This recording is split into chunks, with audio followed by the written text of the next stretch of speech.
Driver आपले लेकरं सोडून आपली बायको सोडून कोणाला वाटलं रे बाजूला राहावं? कोणाला वाटल? लेकरं, फॅमिली, घरदार है ना, हे सोडून 4-5 दिवस बाहेर राहणं. पण इथल्या नेत्यानं एवढा देश लुटला की त्यांच्या हाताला काम ठेवलं नाही. आणि काम न ठेवल्यामुळं काल का घरदार सोडून दिवस रात्र बाहेर 15-20 हजार रुपयावर काम करणारा हा ड्रायव्हर अनावधानानं कोणाला धक्का लागला तर हजाराचा समुदाय त्याच्या अंगावर जाणारा, त्याला मारणारा. 44 अंश सेल्सिअसवर गाडी जेव्हा पंक्चर होते तेव्हा त्याला टेपणी लावताना, जाग चढवताना, त्याच्या अंगातून घामाच्या धारा वाहताना कोणी पाहिल्यात का?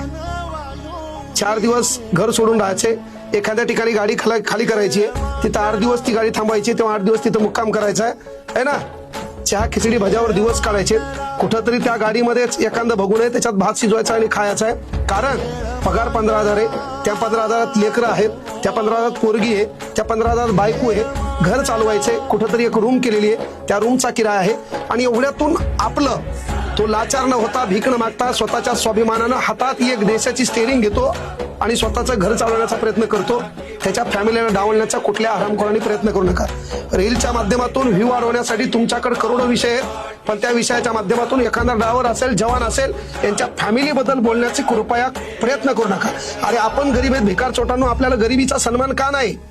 एखाद्या ड्रायव्हर म्हणूनच नाही, जो काम करतो, स्वतःचं घर सांभाळतो, स्वाभिमानानं जगतो, त्याच्या फॅमिलीबद्दल बोलताना आपल्याला थोडी लाज का वाटत नाही?